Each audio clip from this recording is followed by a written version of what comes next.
Good evening. My apologies for the later start than usual. I left my laptop at home. So here we are. We are learning Maseches Bava Kama Daf Ayin Gimel, and we're starting on the bottom of Ayin Beis and Mid Beis at the open of the Gemara. We're going to get deep into the sugya of Eid Zomim. Let's just review. The Torah says that if there is a set of Eidim that are established as Eidim Zomimin, then that means that they gave a testimony that was impossible. The classic claim that creates Eidim Zomimin is Ruvain and Shimon give testimony about X, and then Levi and Yehuda say, your testimony has to be a lie because you couldn't have witnessed X because you were with me in another location, otherwise known in Hebrew as Imanu Hayisem. You were with me elsewhere, and those Eidim have to get the punishment that they tried to bring about to the person that they were testifying about. So that's the basics. Let's jump in. Itmar, Eid Zomem. If you have Eidim that are established to be Zomem, again with that claim of Imanu Hayisem, Abaye Amar Lemafreya Hu Nifsal. Abaye says that they're retroactively considered puzzle. Rava Amar Mikanu Lehaba Hu Nifsal. No, only from this moment and moving forward. Now, let's be clear. When it says Lemafreya, it doesn't mean retroactively back to forever and ever and ever. That's not what it means. Let's say that a person gave Eidus on January 1st. A pair of Eidim gave Eidus on January 1st. They get caught behazama on February 1st. Lemafreya means that everything between January 1st and February 1st is puzzle. It's not lemafreya back to yonder, just only up until the point that he was actually made that first lie, that Eidim hazama, the Eidim zomamin. That's what lemafreya means. Rava says, no, it's only mikanu lehaba. It only applies from the moment that he's caught, when the Imanu Hayisem claim is made that invalidate Ruvain and Shimon and make them into Eidim Zomamin, and only from that point forward. Abaye Omar Lemafrehu Nifsal, because Me'ahu Shaita de Asid, from that moment when he gave the original testimony and he tried to get someone in trouble, Havale Rasha. At that point, that person's considered a Rasha. Torah Amar Al Tashes Rasha Eid. Therefore, very logical answer, he's got a Mari Makom to support, is that it is the Mafreya back to January 1st, because you lied on January 1st, that makes you a Rasha, and because you're a Rasha then all of your testimonies on January 2nd through 29th to 30th, whatever, all of them are possible. And Rava Amar Mikanu Lehabahu Nifsa, because Eid Zomim Chidishu, Tare Treu Trainin, who we spoke about this briefly yesterday on Shabbos, I think after the shiur, not during the shiur, is that Eidim Zomamin is a shtickle chiddush. The reason why Eidim Zomamin is a chiddush is because Ruvain and Shimon made a claim on January 1st. They said, I saw Phil do the Avera of X. And then later, Levi and Yehuda came along and said, no, Imanu Hayisem. The Torah says we believe the second Eidim, and therefore the first Eidim are Eidim Zomamin. That's a chiddush. Why is that a chiddush? Because we have two sets of Eidim. One set of Eidim says X, and one set of Eidim says Y. Why do we believe the latter Eidim, ad kedei kach, that we would even kill the Eidim Zomamin? That is a chiddush. And because, says Rava, because it is such a chiddush, my chazis titzais lahani. Tzais lahani. Mehecha you should listen to the set of Eidim, the Levi and Yehuda, who made Ruvain and Shimon into Eidim. Why? Why do you believe them over the first? That's always like that. Why don't we just say that it's Eidei HaKasha, that they're just head to head, they're fighting? Why do we trust the second one? It's a chiddush, and therefore he is not willing to go back in time. Hilkach ein lechabo el mishas chidush ve'elech. And because of that, from the moment that they become Eidim Zomamin, even though it's true that it's one pair of Eidim against another, the Torah believes the latter pair, creating Eidim Zomamin of the first pair, that is a chiddush, and ein lechabo el chidusha el mishas chidush ve'elech. That's version number one of the machlokas. Ika de Amre. There are those who say the machlokas, Rava and Abaye, is really not what we thought it was. Really, Rava nami ke Abaye svirle to Amar lemafreya hu nifsal. Really, there is no machlokas between Abaye and Rava. They both agree that Medina, that we do say lemafreya. They agree that when the Eidim Zomamin lied on January 1st and they only got caught on February 1st, they agree that they're liars, they're rishoyim, and they should be pasal lemafreya. But we have a problem. We have a competing factor here. The reason why Rava would say in our case, ulehaba, mikanu lehaba, that is the only time and not retroactive, even though the dina should be retroactive, is because mishum pseida de lekuchos. Let's say this guy, the Eidim Zomamin, gave Eidus every single day of the month of January. Their first lie was on January 1st, and they're serial Bezdin people. They're constantly giving Eidus. They're the community yentas. They see everything. They know everything. So they've given Eidus 30 days in a row. If you say lemafreya, that they're going to be Eidim Zomamin, it creates a massive hefsid for all of the people who've been involved in purchases relying on their edus. And therefore, Rava wants to be makil to say that it's only mikanu lahaba. Technically, he agrees that ladina, we should say that they're Rishayim, but we're makil, even though it's true that they're Rishayim. But even though that's true, we want to be makil because of Seder del Kuchos. My Beinayu, the very top line of Ayin Gimel Amud Aleph, my Beinayu, what is the difference between the version number 1 of Rava and version number 1 of the Machlokas Rava and Abaye, and version number 2 of the Machlokas of Rava and Abaye? De ashidu betrei lechad v'trei lechad. Oh, this is unique. We can create Ede Hazama in a scenario where it's not a Chiddush. How do we do that?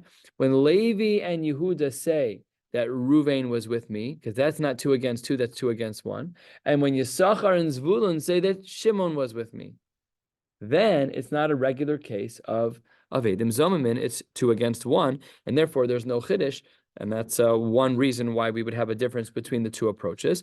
Inami de Paslinu begazlanusa, or no, that really they're not Edim for... they're not Eidei Hazama, they have a different din going on, which is that they have stolen. And that's what Rashi says on the 3rd line, Shelo hizimuhu el heidu shnaim al elu shein gazlonim. A little bit of a different case. 3rd line of the Gemara, Lahach lishno de amris mishum chidish leka.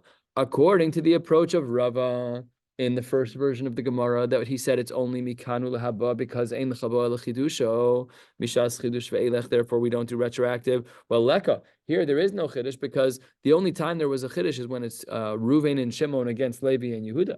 But according to the Gemara's 2nd line, the recommendation has a difference between version number 1 and version number 2 of Abaye and Rava. In this new possibility, it's 2 Edim against Ruvain and 2 Edim against Shimon, and therefore it's not a classical case of Treyu Trey, and therefore it's not a classical case of Hazama, and there's no Chiddush. But Lahach Lishna Da'amris Mishum Pseda de Lakuchos Ika, that's still going to be a problem. That would be the differences between the 2 of them. How do we paskin? Amar Rav Yirmiyah midifti avad Rav Papa uvda kavase de Rava, that we paskin like Rava, and Rava was of the opinion of mikanu lehaba, and this is one of the most famous Gemaras in all of the 3 Bavas. Rav Ashi Amar hilchasa kavase de Abaye, hilchasa kavase de Abaye b'ya'al kegam. We know, of course, that there are 6 times throughout Shas that we follow like the Shita of Abaye. This is one of those times, and we are focused in on the ayin of Eid Zomin, that when we have a case of Eidim Zomamin, we passel all of their Eduyos between the moment of the Edus that was just turned into Hazama, what we're calling January 1st, and the time that they got caught. Everything in between, Batul and Mavutal, their Edus doesn't count, everything goes back to the way it was, and then we have to restart on all of those transactions. So we paskin like Abaye. All right, the rest of the daf is a little difficult, but we are going to get through it. The Gemara says 8, 9 lines down. Tanan, we have a Mishnah. Ganav al pishnayim. Let's say that there were 2 Edim that witnessed me steal. The tabachu machar al pihem. And I also had those same 2 witnesses. Reuven and Shimon were my witnesses. They witnessed me both steal and, let's say, shecht. V'nimsu zomimin. And then they are found to be zomimin. They were lying, and they were caught in their lie. They're Edim zomimin. What did they try to get me to pay? Daled v'hei. So they are mishalman es hakol. They then are obligated to pay Daled v'hei. That's what classical case of Edim Zomamin, like out of the box, typical. Who gets the dollar? What? Who gets the dollar? The person who was accused. I think. I presume. Because no animal died. But he still stole, but the first guy still stole. No. These were the Edim that said he stole, and the Edim who said that he shechted. Where does the money go? Why are you going to ask such practical questions? I mean, it does make sense to go to the Bible. But it's a knas, so it doesn't have to be so logical. Where does the knas go normally? What? To the fund. To the fund. A discretionary fund in the Beis HaMikdash. The Chorah goes to the Bailam. I mean, those are the people you tried to hurt. You tried to make them lose money, so therefore the money goes to them. Thinking about it too much, that it went to the ones who you tried to Yeah. take it from. Yeah, I would have assumed. I'm not positive either. Makes sense. So far, we've seen a lot of things in Bava comment that don't. So Sorry that I don't know the answer to this relatively What is it? What is Rashi saying? Nothing?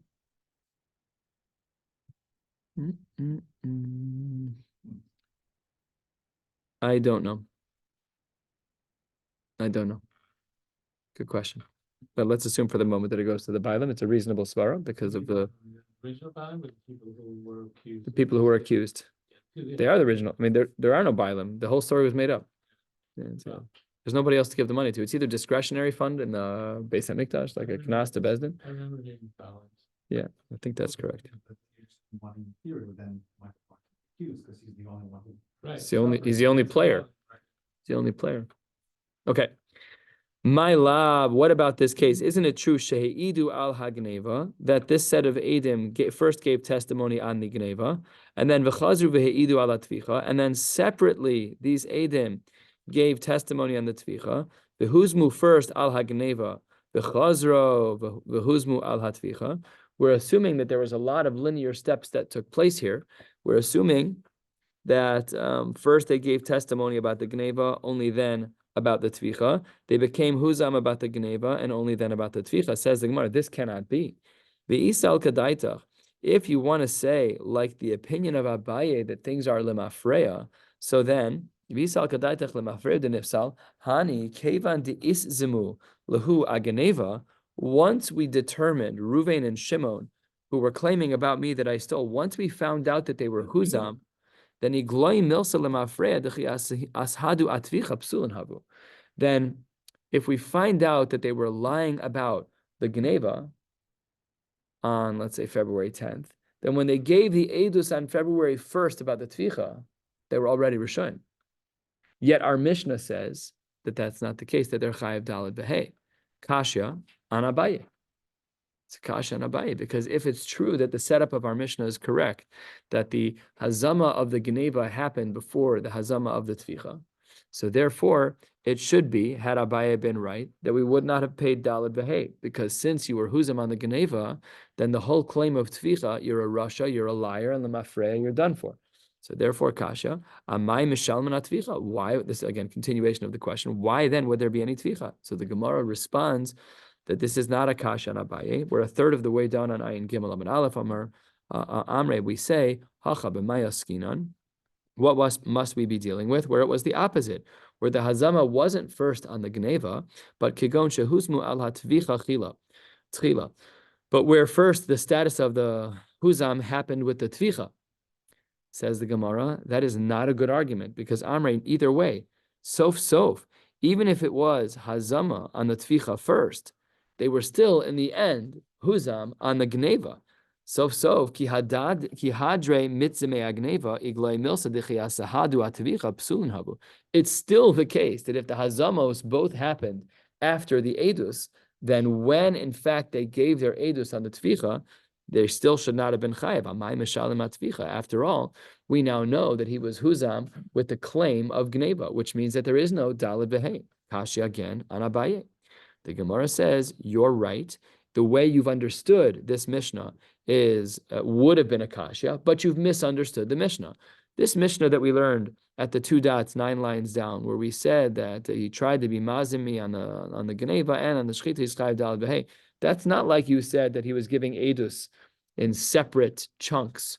One chunk on the Geneva, and then a couple of days later on the Tvicha. No, the Hilchasa, the Gemara says, Shehi'idu b'vas achas v'huzmu. They gave all of the testimony at once, and they were Huzam at once. And therefore, because they were Huzam at once, what were they trying to do with their Hazam? It wasn't broken up into pieces of Geneva first and Tvicha later. No, they gave the Hazama that this guy was Ganav v'Tavach. What were they trying to get me to pay? Daled Behei. You're Huzam? Great. Now you, the Eidim Zomim, and are Chayiv and Daled Behei. That's how the Gemara wriggles out of their concern that maybe we hold like Abaye. Of course, we know the conclusion that we do hold like Abaye, but the Gemara is trying to just ask a kasha on Abaye, and it did not work out. Lema, perhaps it's the case, Ketanoi. Perhaps the Machlokes Tanoim that we're about to see is similar to the Machlokes Amoraim between Rava and Abaye about whether or not we hold that Eidim Zomimin is going to passel things lemafreya, even retroactively, or no, maybe it's only from the Chiddush. The Gemara says halfway down on Ayin Gimel Amid Aleph, Hayushnai me'idin oso shegana. 2 people witnessed me steal. V'hein me'idino sosha tabach. And those same witnesses saw me shech the animal. V'huzmu ala gneva. And they were only huzam on the gneva. So, because the hazama of the gneva was real, therefore the gneva wasn't a reality. They were edim zamamin about that, which means there cannot be tavach umachar. You can't have tavach umachar without gneva. Therefore, edus shebatla miktsasa batla kula. Because the edim were huzam on the claim of gneva, they say that I stole on January 1st. They were in Cancun, so then the whole thing is over. Huzmu ala tvicha. Then they are. Then edus shebatla miktsasa batla kula. That's the first part of this brisa. This is actually a Tosefta. And let's continue in the Tosefta. Huzmu ala tvicha. If in fact the hazama came in and we invalidated the edim with their claim that I shechted the animal, if that were to have been true, then hu mishalem tashlume kefel, because the edim were fine about my claim about gneva. Where was their hazama? Only by the tvicha. So they claimed against me that I stole, and there was nothing to ruin their edus for the day that they claimed that I stole. If that's true, then I'm chayiv kefel. And what did they try to do that they were huzam for? They tried to say that I did the shchita. If that's true, then they have to pay the balance. V'hein mishalmen tashlume shlosha.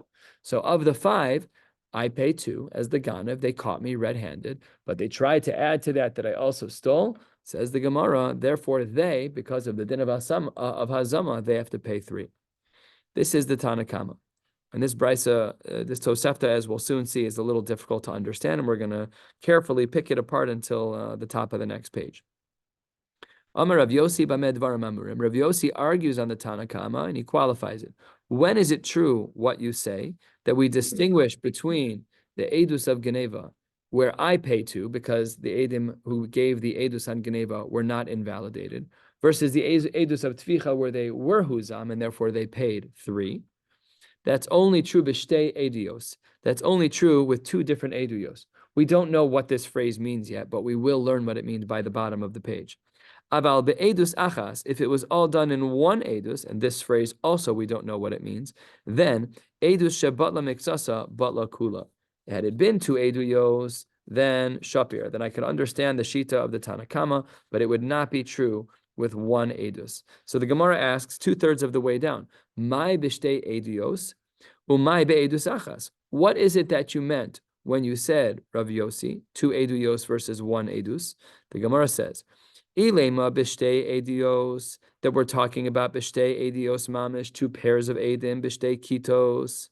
And be'edus achas means b'kas achas b'zeh achar zeh, it's 1 pair who gave testimony at 2 different times, 1 on Geneva and 1 on Tvicha. And then on that, v'amar Rav Yossi, be'edus achas, bekas achas, be'zeh achar zeh, that what he was saying is that when we have 1 pair of Edim who gave testimony in distinct times, 1 on Geneva and 1 on Tvicha, ki misahadei Geneva v'hader misahadei Tvicha, that if they gave that testimony in distinct times, firstly on Geneva and only later on Tvicha, ki miszimei Tvicha, when they then become Huzam, Ruvain and Shimon, the Edim, when they become Edim Zomamin on the Tvicha, then are you trying to say, Rav Yossi, that with this 1 pair of Edim, that Edus shebatla miktsasa, batla kula v'isimu luha Geneva, mehecha tesilach? According to the way that Rabbi Yossi understands Edus Achas and Shtei Eduyos, he seems to be saying that if Ruvain and Shimon were the only pair of Edim, and at 9 a.m. they gave testimony that I'm a thief, and at 12 p.m. they gave testimony that I also shechted, and we found out that Ruvain and Shimon were lying because Levi and Yehuda said, Imanu Hayisem, that Ruvain and Shimon, you were out of town with me in Cancun, there's no way you could have given that Edus, but only about the Tvicha. Why would we then assume that ruins the claims about Geneva? Mehecha tesi, that such a thing should be. This is, I know we use the phrase socially, mehecha tesi. It's not such a common phrase in Shas. We don't say this all the time. The Gemara wants to know, how could that be possible that Rabbi Yossi means that Edus Achas means 1 pair of witnesses with 2 moments of testimony, 1 on the Geneva and 1 on the Tvicha? So the Gemara says, Elalav, we've misunderstood what Rabbi Yossi meant by Shtei Eduyos and 1 Edus. And the Gemara explains 12 lines from the bottom. Elolav. The Shtei Eduyos means Be'edus Achas Ke'ein Shtei Eduyos. That means 1 pair of Edim who are like two pairs of Eidim. How do we have one pair of Eidim that's like two pairs of Eidim? It must be Umayninhu Kasachas Bezeh Acharze. It's one pair of Eidim who gave testimony at different times, at 9 a.m. on the Geneva and at 12 p.m. on the Tvicha. Aval be'edus achas bevas achas lo. But had it been the case that really it was just Ruvain and Shimon, and they gave the testimony bevas achas, they didn't have 9 a.m. and 12 p.m. for the Geneva and the Tvicha Edus respectively. No, at 9 a.m. they walked in and they said Karesh stole and shechted. One moment in time with one set of Eidim. There we would say that we don't make the distinction of the Tanakama, that there's a difference in me paying kefel and the other guys paying for the extra 3 to get to Daled Behe. The Savruha, it must be that everybody holds the Kule Alma Toch Kedei Kedibor Dami, that when these two Eduyos are given at the same time, it's impossible to separate them. We have this idea throughout Shas, throughout Halacha. Toch Kedei Dibor is a very important principle. We're going to be learning more about it now. Let us continue in the Gemara. So the Gemara wants to know, remember where we started at the halfway mark on the page, that perhaps this is like Abaye v'Rava? Let's see how this machlokes between the Tanakama and Rabbi Yossi matches up and aligns with Abaye and Rava. My la b'hakamiflage. The Rabbanon Savre, the rabbis, the Tanakama is of the opinion that mikanu lehabahu nifsal. V'kevan demehahi shaita kamitzeme atvicha de kamitzeme itzum. That if they get testimony on their tvicha, then they're going to be edim zomamin. But agneva lo mitzeme lo itzum. But because there was no hazama, then there's no hazama for the gneva. That's why in the Tosefta, in the middle of the page, we saw that the Tanakama was of the opinion that if the Eidim give testimony about me about gneva and I'm caught and they're not Eidim Zomamin, then I pay kefel. But when they become Eidim Zomamin by the Tvicha, so then they have to pay gimel. Perfect distinction. And Rabbi Yossi Savar, no, lemafreyahu nifsal. It's retroactive. We know that going back in time, they're going to be guilty. That I would have to that they're Eidim Zomamin applies even in the past. The second they give their testimony, their puzzle, if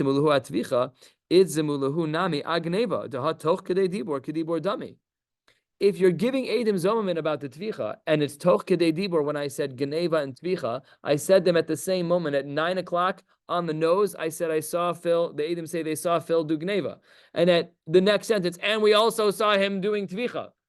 So then you can't bifurcate those two things. They're one sentence. You can't take the Eidus and parse it so finely. When things are Toch Kedei Dibor, they are one. They're enmeshed. So this maybe, perhaps, is the machlokes between the Tanakama and Rabbi Yossi. This is what the Gemara wants to recommend as a possible Tanaic precedence for Abaye and Rava. The Gemara says 3 lines from the bottom, nothing doing.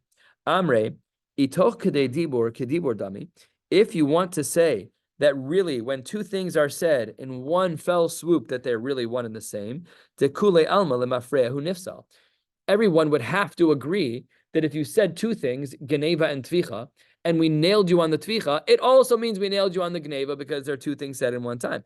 Elahacha, really this machlokes is not similar to Abaye and Rava. The Tanakama and Rabbi Yossi are not talking about Mikanu Lahaba and Lemafreya. Rather, Elahacha besoch kedei dibor kedibor dami kemiflagi. We're asking whether or not two sentences said in one breath are going to be considered one idea. The Rabbanon Savre, the rabbis hold Toch Kedei Dibor, turning to the top of Ayin Gimel Amud Beis, and we're heading to the second to last line of the page. They say Lav Kedibor Dami. The Rabbanon have a huge chiddush that if I say Phil stole and Phil shechted, we can split those with right down the middle with a scalpel. Those are two totally different things now, even though they were said in an enmeshed way. Rabbi Yossi is not hearing it. No way. On Ayin Gimel Amud Beis on the top line, Rabbi Yossi Savar Toch Kedei Dibor Kedibor Dami. So we tried to say that there's a machlokes similar to Abaye and Rava and the Tanaim, which was the Tosefta we saw in the middle of Ayin Gimel Amud Aleph, where we saw machlokes Tanakama and Rabbi Yossi. Kamash Malan says the Gemara, no, there really is no machlokes. I mean, there is a machlokes, but it's not similar to Abaye and Rava. The only machlokes is about whether or not we say Toch Kedei Dibor is Kedibor Dami or not. Says the Gemara, as really a side question, because we've answered the fact that that the Tanaim don't have the same machlokes of Abaye and Rava, but the Gemara wants to know, wait 1 second. You just said that Rabbi Yossi is of the opinion of Savar, toch kedei dibur kedibur dami, that when we say two things in the same sentence, that they're really one. Asks the Gemara, is Savar Rabbi Yossi toch kedei dibur kedibur dami? Does he really hold that way? I can show you an example, says the Gemara. I'll find you a Mishnah where Rabbi Yossi seems to not say that they're one and the same. This Mishnah can be found in Maseches Zvachim and Tmura Nedarim, which means we've learned it in Nedarim. And of course, we all fondly remember this Gemara, I am sure. And the Gemara says, V'atnan, we have a Mishnah. What does the Mishnah say? Harezu tmuras ola, tmuras shlamim. If a person tries to create a tmura of changing the ola to a shlamim, what's the din? Harezu tmuras ola. The din is that it maintains the first of the statuses, the first of his verbiage, which was to be an ola, divrei Reb Meir. Rabbi Yossi Omer, Rabbi Yossi says, well, hold on. Im lekach niskaven mitchila, if he really intended on them to both, for this animal to have the status of both the ola and the shlamim, then hol v'i efshar likro shnei shemos ke'echad, because it's halachically impossible to have one animal be an ola and a shlamim. A shlamim is edible, an ola is not edible, an ola is fully consumed, a shlamim people eat, so they can't be the same. So dvar of kayamin, we do fulfill his words. Rashi says that what we do in this case is we let the animal graze. It's roe ad shetistaev. It's going to graze until it generates a mum, and then we'll sell the animal, and with half of the money we'll buy an ola, and half of the money we'll buy a shlamim. And now this line is the line that we need to prove about Rabbi Yossi. The Gemara says 6-7 lines down, V'im amar tmuras ola, if I say I want to create an ola, and v'nimlach, I change my mind, v'amar tmuras shlamim, and in the same breath I say, you know what, I want an ola, actually I think I'm going to go with the shlamim. Harezu tmuras ola. What does Rabbi Yossi say? We only listen to the first part of his sentence when he said ola. We ignore when he tried to change his mind, and we say that the animal's an ola. Now vehavinanba. If it's nimlach pshita, it should be fairly obvious that we keep the original din. Amar Papa nimlach besoch kedei dibur ka'amrinan. So Rabbi Yossi now has a stira. On the very top line of the page, we said that Rabbi Yossi was of the opinion that toch kedei dibur is kedibur dami. If I say two sentences, one after the other, I want this to be, let's say by the witnesses, Phil stole and Phil shechted. That's all one little tied up in a bow. Perfect. Yet in this brisa, in this Mishnah actually from Maseches, Zvachim and Tmura Nedarim, here we see something different. We see that Rabbi Yossi holds that we don't factor in both sentences. When he said Hareze Ola, and then he changed his mind and said, you know what, Hareze Shlamim, even though it was Toch Kedei Dibor, it was not Kedibor Dami, and that's a stira within Rabbi Yossi. The Gemara says, Amre, Trei Toch Kedei Dibor Habi. This is a very important Shas Gemara, because we need to know this for when we learn. We use the phrase Toch Kedei Dibor to mean a very small amount of time. But we're going to now come down to a very fine-tuned difference between the two. There are two types of Toch Kedei Dibor. We're 12 lines down or so, 10 lines down on Ein Gimel Amud Beis. Chad is Kedei She'elas Talmud L'Rav. That is how a Talmud speaks to his Rebbe. V'chad Kedei She'elas Harav L'Talmud. And the other is for how a Rebbe speaks to the Talmud. Ki lesle de Rav Yossi Kedei She'elas Talmud L'Rav. When is it that Rav Yossi doesn't believe in Toch Kedei Dibur? That's with the longer phrase of what a Talmud says to a Rav. What does a Talmud say to a Rebbe? Shalom Alecha Rebbe Umori. 4 words. According to some, the word Umori is not there. So let's clock it. Ready? Go. Shalom Alecha Rebbe Umori. What are we talking about? 2.5 seconds? 2 seconds? It's nothing. And look at the other one. And what does the Gemara say? Dinafish. That's lengthy. However, Kedei She'elas Harav L'Talmud, when a Rebbe speaks to a Talmud, it's a shorter phrase of welcome, which is Shalom Alecha. So either we're talking about the difference between 2 words and 3 words, or we're talking about the difference between 2 words and 4 words. And Rabbi Yossi was so particular that he agreed that there was this idea of Toch Kedei Dibor when it was only a 2-word gap between the first sentence and the second. But once it was a 3/4 word gap, no, that's not Toch Kedei Dibor anymore. That's unbelievably nuanced that Rabbi Yossi would hold that way, and that is how the Gemara concludes. We're going to begin a sugya now called Hakrasha Tchilas Hazama, and what we're trying to figure out is as follows. I'm going to say it outside; it'll make it easier for us to say it, to understand it inside. Let's say you have Eidim who are caught in a stira. They're not Eidim Zomamin; they're just caught in a stira. Reuven and Shimon will be our guilty party for the day. They give edus about me. They say Phil violated the Isser of X. Another set of Eidim, they don't do the Hazama thing of Imanu Hayisem. They just say Phil's wrong. I saw something else. Hakrasha. So it could be that the edus of Reuven and Shimon is correct about Phil. It could be that the edus of Levi and Yehuda, we don't know. It's Hakrasha. However, if Reuven and Shimon get caught a second time with Hazama, do we then look back and say that the hakrasha, the lie that we kind of sort of caught them in the first time, was that the beginning of them becoming Eidim Zomamin? Or are those totally two separate crimes? One is hakrasha, maybe you're right, maybe you're wrong, and the other is hazama. So the Gemara takes a position on this at the two dots, halfway down on Ayin Gimel Amud Beis. Amar Rava, Eidim shehukchashu. If Reuven and Shimon first got caught in hakrasha, which means that it was treu trey. Reuven and Shimon made a claim about me that I did a certain avera. And Levi and Yehuda came to the Beis Din and said, no, he didn't. That's not hazama. That's hakrasha. It's different. It's testimony that has just been conflicted upon. So Rava says that Eidim shehukchashu ulevesov huzmu, and then they later had hazama, nehergen. They will get killed. Why is this? The hakrasha tchilas hazama he. That the hakrasha, the idea of them having hakrasha, that they were conflicted by another pair, is the beginning of hazama. This is a strong idea, and we have to learn what this means properly. Let's take a quick look at Rashi Dibur Hamaschil Shehukchashu, which is 1/3 of the way down in the Rashis. Shnaim Omrim Harag, Ushnaim Omrim Lo Harag. So people say about me that I killed someone, Reuven and Shimon, and Levi and Yehuda say no, they don't. And that was just regular hakrasha. That's what happened in Beis Din. If at a later point we find out that those Eidim were also Zomamin, we will come back to this case, and the Eidim Zomamin would be murdered. Unbelievable. That's what it means that hakrasha is tchilas hazama. That even though the Eidus that Phil killed was only mukrash, it wasn't huzam. But if at a later point they become huzam, then we look back at this case and kill Reuven and Shimon. Very powerful idea. So now says the Gemara, how do we know? Amar Rava mino aminala detanya.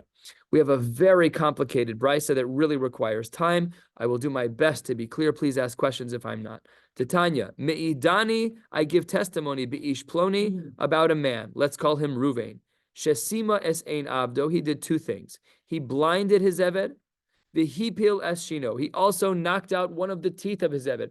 Each one of these is a crime in its own right that would allow for the eved to go free. Sheharei harav omer kain. Rashi explains. Sheharei harav omer kain. Rashi is about halfway down. Klomar denicha le Rav. Rav is in agreement with this testimony, the way that it's structured. We don't know what this means yet.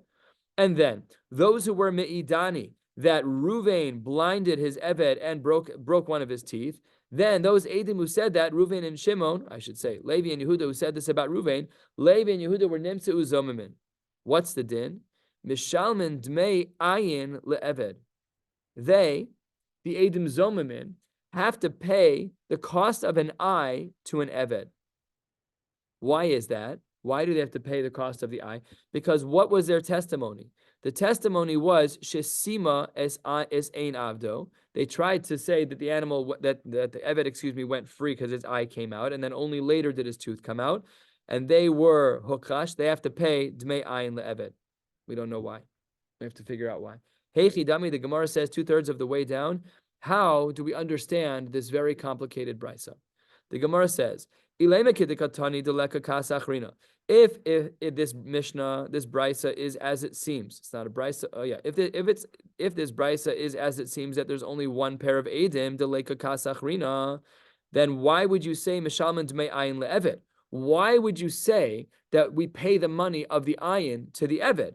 Basar demafki le'lecherus dmei eino kabay shlume. The eye that he got injured was what made him go free. Why are we paying him? This just doesn't make sense. The kid doesn't. That's not reasonable. Why would we give him money? He got to go free because of the eye. That's the din in Chumash. Doesn't make sense. Odin, furthermore, 3/4 of the way down. To make kule eved l'rabbois l'shlome. The Eidim Zomamin shouldn't have to pay an eye. They should have to pay for the whole eved.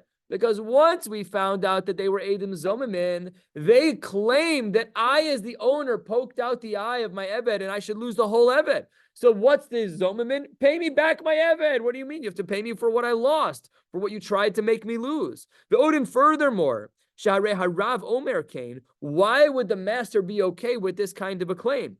Harav mi nichale. None of this brisa makes sense. Elalav, 10 lines from the bottom, the Gemara reinterprets and rewires the brisa that we saw in the middle of the page, the one that's a raya for the shita of Hakrasha Tchilas Hazama, this shita of Rava. The Gemara says, Elalav, Kigon de Asu Beitre ve'amre. There was a pair of Eidim that showed up and they said, Hipil es Shino, Sima es Eno. That Phil, the Baal of the Eved, he knocked out the tooth of his Eved, and he blinded his Eved as well. There, in such a case, the boy mesav leharavd me'eno, because the first thing that I did that freed my Eved was hipil es shino. When I knocked out his tooth, that's what made him go free. After that, I poked out his eye. And in that case, I, the owner of this person, well, I don't own him anymore. When I knocked out his tooth, he got to leave. But if I injured him again afterwards, now I need to pay for his eye. That's Eidos number 1 in the Mishnah. And v'asu beitrei mitzioi, there was another pair of Eidim that showed up, the Amre, and they said the opposite. Eno, first the eye was poked out, and then v'hadar shino. De lo boy lemesav le'elad meishino, in this case, that which freed the Eved was poking out the eye. And the later damage of the tooth only required of me to pay him the cost of a tooth, which is much cheaper than an eye. So therefore, there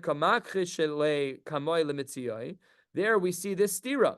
One person says, one pair of Eidim say that I, the owner of the person, has to pay the cost of the eye. And the other Eidim say, no, Phil is only obligated to pay the cost of the tooth. This, if it's me, I'd love the second testimony. I don't want to pay $500 for an eye. I want to pay $12 for a tooth. It's much cheaper. Then when the Brisa in the middle of the page says that it turns out that there's Zomamin, Mitziyoi, that was talking about the second case where they said that the ayin came first and the tooth came later. And therefore, Mishalman Dmei ayin le'eved. It must therefore be that the Brisa is like the first Eidim said, that the tooth was first, and that the eye was second, and that's why he has to pay the eye to the Eved. Shma mina, what we can see from this Brisa is that Hakrasha, Tchilas Hazamahi. We see that there's this process where first there was Hakrasha, and it turned out to be Hazama, and in a case where we were dealing with capital punishment, the Eidim Zamamin would even be killed. We'll stop right here. The next couple of Amudim will speak about this as well. We'll pick up Amir Hashem tomorrow night in person. Wishing you all a beautiful night.